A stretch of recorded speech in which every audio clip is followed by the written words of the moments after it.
السلام علیکم ورحمۃ اللہ وبرکاتہ۔ بسم اللہ الرحمن الرحیم۔ ایک مسئلے کی وضاحت آپ کے سامنے پیش کی جاتی ہے۔ سوال یہ ہے کہ جب آدمی غسل کرتا ہے تو دو ہی طرح کا غسل ہوگا، یا تو غسل جنابت یعنی ناپاکی والا غسل کرے گا، یا آدمی خود پاک ہے، اس کی عادت ہے روزانہ غسل کرنے کی، وہ اس طرح کا غسل کرے گا۔ تو دونوں ہی طرح کا جو غسل کیا جاتا ہے، تو اس میں سوال یہ پیدا ہوتا ہے کہ غسل سے پہلے اگر کوئی صاحب وضو کرنا بھول جائے اور وضو نہ کر پائے تو کیا اس غسل کو کرنے کے بعد اس آدمی کا وضو ہوگا یا نہیں، اور ساتھ ساتھ بغیر وضو کیے ہوئے ہی صرف غسل پر اکتفا کرتے ہوئے نماز پڑھی جا سکتی ہے یا نہیں پڑھی جا سکتی۔ مسئلہ یوں سمجھیں کہ غسل سے پہلے وضو کرنا بھول جائے، وضو نہ کر پائے، غسل کسی بھی طرح کا ہو، تو کیا اسی غسل پر اکتفا کرتے ہوئے نماز پڑھی جا سکتی ہے یا نہیں، یا دوبارہ وضو کرنے کی ضرورت ہے؟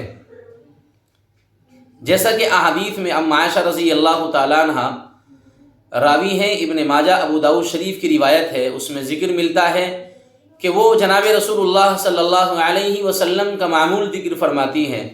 ام عائشہ فرماتی ہیں کہ اللہ کے نبی علیہ السلام غسل کرنے سے پہلے وضو فرماتے تھے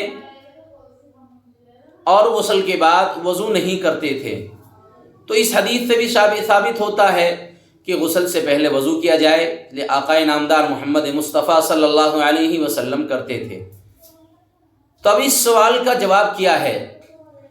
اس سوال کا جواب یہ ہے کہ وضو نام ہے ہاتھ، پاؤں، پیروں کا اور سر کا مسح کر لینا، اس کو وضو کہلایا جاتا ہے۔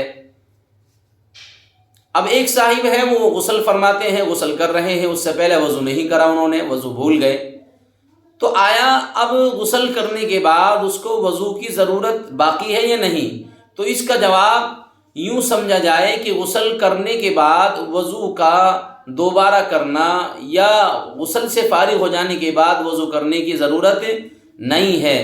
جسے عوام میں یہ بات رائج ہے کہ پہلے غسل کیا جاتا ہے اور غسل کرنے کے بعد باضابطہ باقاعدہ اگر نماز پڑھنے کے لیے آ رہا ہے تو وضو کرتا ہے۔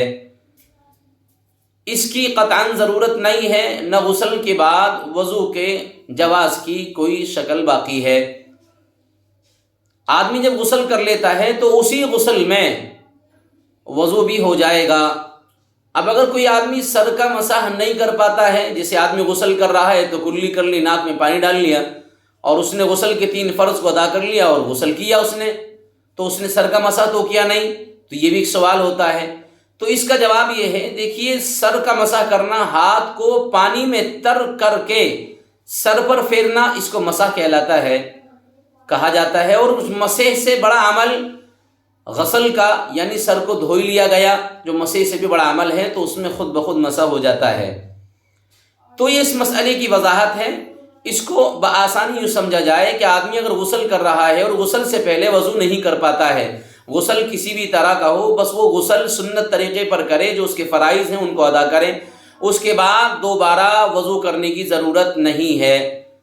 لیکن ہاں، جو آپ علیہ السلام کا ابن ماجہ ابو داؤد شریف کے حوالے سے معمول ذکر کیا گیا ام عائشہ رضی اللہ تعالیٰ عنہ نے، تو اس کو یوں بتایا اور یوں سمجھایا گیا ہے کہ آدمی غسل سے پہلے وضو کر لے تاکہ ایک سنت ادا ہو جائے، اور جب آدمی سنتوں پر عمل کرے گا تو پھر انشاءاللہ العزیز اس کی زندگی اور آخرت دونوں بہتر ہو جائیں گی۔